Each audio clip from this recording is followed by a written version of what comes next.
So you're 59 years old with about $1.2 million saved for retirement, and now you're wondering if that's actually enough to retire without running out of money. So in this video, I'm gonna walk through a case study of this exact situation because I've seen people work much longer than they need to, only to regret it later.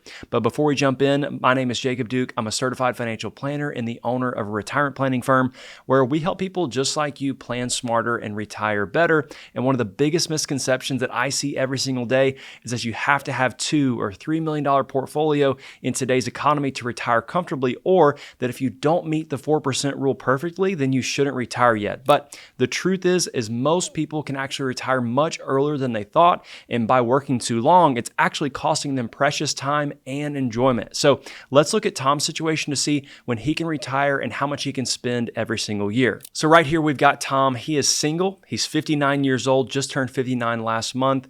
Right now, his plan is to actually retire at 62. He was wanting to time up his Social Security benefits with his retirement. So his plan is to take Social Security at 62 as well as retire at 62. And he said, hey, I only need about $4,000 a month for my normal spending needs. And that's outside of his mortgage, which I'll explain more about here in just a moment. But we've got that plugged in as about $4,000 a month for spending. In addition to that, what I wanted to do was, since he would be retiring before 65 at 62, I wanted to make sure that we adequately covered any expenses related to his health insurance or his deductibles that might be there for him pre-65. So I put in $10,000 as just a rough estimate for his medical cost and insurance cost before 65. Once he does get to 65, I've reduced that down to about $3,400, $3,500 for Part B, a Medigap plan, and then Part D as well. So that's his health insurance situation. He also mentioned, hey, I think I want to start spending a little bit of money on vacation, got some different things I want to do. I like to backpack and I like to do some overlanding. So he likes to go camping in his car and his rig, and so he wants to go do that more. So he wants about $10,000 a year to do that, as well as maybe fit in one overseas trip as well. So that's his spending goals in retirement. Now, what money does he have to actually do that spending with? So he's got about a total net worth of just about $1.5 million. Of that 1.5, 50,000 is in cash in the bank. For his investable retirement portfolio, he's got 800,000 in his current 401k, and he's got 230,000 in an old rollover IRA from an old job, and he's got about 110,000 in the Roth portion of that 401k that he currently has as well. Now, he does have a house that's worth about $450,000, but that loan is still outstanding on that of about $150 is the balance, and that's at, I think, a 3.5% rate. Monthly payments manageable at $1,200 at this point. So we'll evaluate if paying that off makes sense. It may not make sense at this point, depending on a few things from his perspective on the personal side. Now, that's how much money he has and where it all is, but what is he making right now today? He's making $130 as an annual salary right now. His Social Security at 67 would be $2,950 a month. So if he takes it at 62, it's probably gonna be closer to $2,200 or so dollars. It'll be reduced down if he does decide to take it early. We'll think about that here just in a moment. Let's look at his current savings. He's actually contributing to the Roth portion of his 401k. At this point, he's putting 15% in. He's getting a match of 100% on his first 3% that he puts in, and he's also getting 50% on the next 3. So about 4.5% is the match amount on that. For current expenses, again, spending about $4,000 a month on top of the mortgage and anything else that might be there from a health insurance perspective. So that's his scenario. Now let's see, number one, can he retire at 62? And then I want to take it a step further and see what can he spend, and then also when can he retire earlier if possible. So right away we can see, hey, you can retire, Tom, at 62. There's a 96% chance of never running out of money. So he would actually die perhaps with about $2.3 million. If we look at the confidence chart on this, we can see that median line there, that blue vein. That's the most reasonable expectation, giving historical performance numbers, inflation numbers. That's the most recent expectation around his chart of wealth over time. Now, obviously, there are chances of having a lot more than that, or even actually running out of money right at the end of life. That's that 4% potentially there on the 96% of never running out. But really that dark blue vein is the median. That's most accurate. But really that darker blue shade is probably more realistic in terms of the range of potential outcomes here. So based on him retiring at 62, with the amount of money he currently has and also saving a little bit more over the next few years and perhaps getting close to paying off that mortgage, he's not going to run out of money based on his current spending expectations. So my goal with him is a few things. Number one, see if he can retire sooner before 62. And then number two, see how much he can spend every single year. So what I want to do is actually look at his distribution rate and his withdrawal rate as it stands today based on his current assumption. So if he retires at 62, he would have a partial year's worth of income that year. So his distribution rate from the portfolio wouldn't be very much. Now, once we get to this point, it actually jumps to 3.3% and goes up a little bit, but it never touches 4% all the way until he gets to his RMD age in the future, whenever those distributions actually increase again. So we can see from a distribution percentage, he is well under the 4% rule, which personally I think is not a very good rule for determining retirement income. We'll talk more about that here in just a moment as I increase his spending and see what we can push this to. So that's his current spending. But what I want to do is actually go back and I want to say, what if we go back to here and say, what if we spend $5,000 a month at 62 rather than the $4,000 a month? And this assumes that we're keeping the vacation goal the same. Everything else is staying the same. Let's refresh this and take a look. So spending that extra $1,000 a month, $12,000 a year at 62 and beyond, actually decreases his chance of success down to 86%. Now, what you can see is, in my opinion, that's totally fine, but he's actually gonna have a lot of money still left over at the end of his life. He's not married, so he doesn't have a spouse to necessarily lean on him for a certain amount of money that's left over if he predeceases them. So he's going to have too much money still left over, in my opinion, in this scenario. So $5,000 is completely comfortable from my perspective. 86% chance of success. If you got 80% or more, in my opinion, you are going to be perfectly fine. And here's why. If you think about human nature, whenever we start decreasing our portfolios or seeing our portfolios go down in value, we're not going to continue spending all of the extra or the discretionary spending that we otherwise have been when that's happening, whether it be from market downturns, whether it be from overspending or big purchases or vacations. At some point, we'll say, hey, enough is enough. I can't take it anymore. So I'm going to just pull back. I'm going to sit at home. I'm going to enjoy life, but not do all the spending. That's human nature. So once we get to a certain level, we kind of just will stop spending and we can't reduce our portfolio further because we won't allow ourselves to. So whenever there's this 14% chance of potentially running out of money, and I have him passing away at 90, the problem there is that human nature almost won't let that happen. Okay, so that's one thing to keep in mind here, outside of obviously crazy events where major health concerns or major expenses come up that otherwise are unforeseeable. It's almost like he will never run out because of his nature of, hey, I'm just going to pull back and not spend too much money. So let's look at this a little bit more. Now, if we say, hey, that's totally fine at 62, what if we actually reduce this back to 61 and have him retire a year earlier?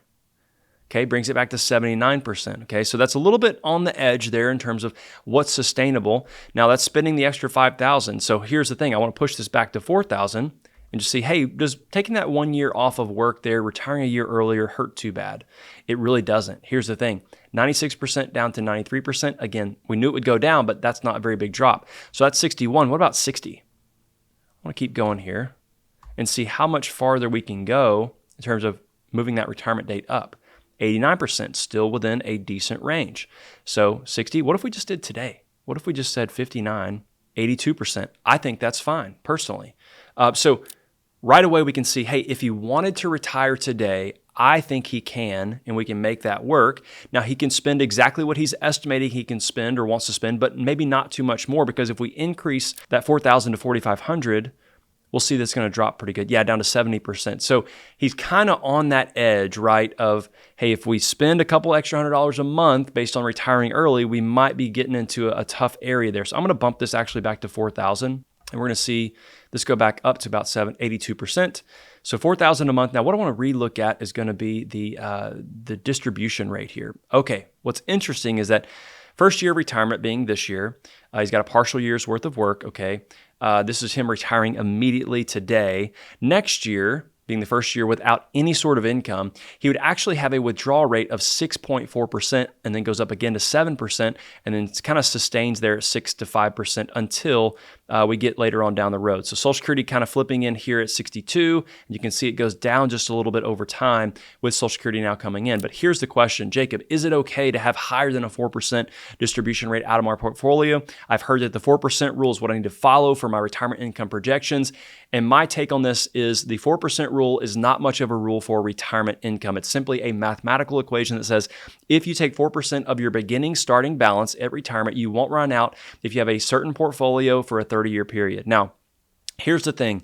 I've just seen that in my time as a retirement planner that your withdrawals or your distributions out of your portfolio are volatile. They're up and they're down. They don't stay stagnant or the same throughout your retirement. So some years you might need more and some years you might need much less. In fact, typically whenever you are early in retirement, you're going to spend more than you otherwise would later in retirement, barring some major health concerns or issues later on. So typically your largest spending years are going to be the first 10 to 15 years of retirement. That's when you have your health and your ability to go and travel and do the things you want to do. So in fact, I encourage you to spend more money early on in retirement rather than save it all for later. So whenever we see this distribution rate of 6 to 7 to 5%, I'm totally fine with that because I know that it's not prolonged forever. If you look at this chart, it's actually perfect. It's spending more early on and then a lot less later down the road. So you can see we're back down to 2.8, 2.85, and so forth. We never actually get to 4% throughout the rest of his life based on this projection. So here's the takeaway. I don't want you to follow the 4% rule. I want you to use a dynamic spending approach and realize what is most realistic for you in retirement. Not so much a mathematical or a science-based equation. It's going to be, hey, this is more of an art. Now, the problem you have to pay attention to here is what's called sequence of return risk. So if he gets into this scenario where he retires today, and now he's taking 6 to 7% of his portfolio, but he is going to have Social Security at 62, we have to evaluate what happens if the market goes down 30 to 40% day one of retirement. Is that going to jeopardize our plan and actually increase our distribution rate so much that it becomes a big problem down the road? Now, that's something to pay attention to, and obviously you don't know what the future holds, but you do want to evaluate this and make sure that you have enough cash on the sidelines to make sure that you can withstand that market drop and actually live the life you want to live without having to take as much from the stocks that have gone down in the portfolio. So that's the first thing is withdrawal rate. Number one, from a percentage of probability standpoint, he can retire today and spend his expected spending amounts, okay? Now, one thing I did want to evaluate here is that he's taking his Social Security at 62 under the current assumptions. Now, what if we move that to his full retirement age? So he'd get his full benefit at this point, which is close to $3,000 in today's dollars. Does that help or hurt? Interesting. So he can retire today, spend $4,000 a month, extend out the time frame that he's pulling on his portfolio, okay, and taking his Social Security later by 5 years, but it actually increases his chances of success because the increase in the benefits is going to be for a longer amount of time. Again, assuming he lives to 90. If he dies before 90, that might change a little bit. We can maybe look at that. But if you come back to the distribution rates, again, you can see now we have a prolonged higher distribution rate. So again, that sequence of return risk is going to be important, but here's what I want to give you today. If you get to this point where you've got the market pull back as soon as you retire or a couple years into retirement and your distribution rate is 6 and 7%, when your portfolio goes down, your distribution rate is going to go up. Now, here's the thing. If you have not yet taken Social Security and you've got this in your back pocket, which is where I like to hold it, right? So we can keep growing our benefits over time and flip on Social Security when we need it. If you have that in your back pocket and things aren't going very well because of a 2008 style market event, guess what? Even if you're 63 or 64, you're planning on taking it at 67, you can still turn it on at 63 or 64 whenever you need it. So just because you see this chart here and you're like, oh, I can't have a 6 and 7% withdrawal rate for 6 or 7 or 8 years, guess what? You might not have to because, again, you have this income source that can stabilize your withdrawal rate and stabilize your income in retirement if and when you need it. Now, once you see, again, this thing drops off, it goes down well below 4%. So that's, again, more sustainable and completely fine. So you have to monitor and manage your returns, portfolio performance during these years very closely to see if we're spending more than we otherwise can in a sustainable way. So that's a few things there. Now, what I want to also look at really quickly is his debt payment strategy. So he does have that loan there, and I want to look really quickly here at his housing cost on cash flows, and we can see his expenses housing, he's going to have this debt for, gosh, another 10 or so years, right? So he's got until 72 before it's completely paid off. Now, does it help to have that paid off? I've got this plugged in to where he actually pays it off by next birthday. So by the time he's 60, is what I have, which is an extra $10,000 a month. Can he do that, and does it help? So if I flip this over to the debt strategy, we're going to put in proposal, and we're going to see what this does here. It doesn't necessarily hurt or help him too much to do that. Now, from a cash flow perspective, obviously reducing how much you need every single month from an expense standpoint by $1,200, that's really helpful, right? Because you need less money from your portfolio, but it doesn't hurt nor help too bad. It went from 86 down to 85. So for him, it's going to be a decision of peace of mind, right? You know that you got an interest rate of 3% on a $150,000 loan. That's really good in today's market. In today's rates, you're probably not going to find that 3% or 3.5% rate ever again. So maybe extending out that loan over that time is helpful, but from a peace of mind standpoint, I've found that many people don't go with the math equation that's right for paying off debt. Most people want to go with the emotional side that's correct, which is if I can be completely debt-free in retirement, I am good to go. So that's something we're going to evaluate with him and monitor over time and see, hey, is it worth paying this off at this point? Or are you fine with the way things stand and it actually makes more sense and gives you more comfort to have more cash or more liquidity on hand rather than having that debt paid off? So that's kind of a what do you want to do in a personal decision more than a math decision sometimes on paying off debt, especially when it's not a major hindrance to retirement in general.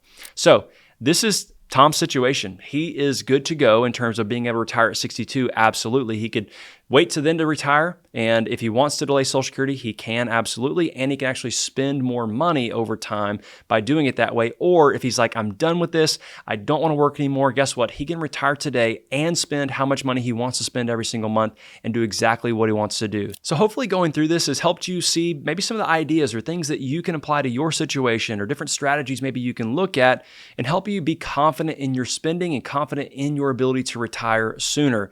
If you have questions about that, or if you're looking for somebody to help you with your retirement plan, you can use the link down in the description below to schedule some time with me. I'd love to have a conversation with you to show you more about what we do here at Rivertree and how I can be able to help. Thanks for watching. We'll see you in the next video.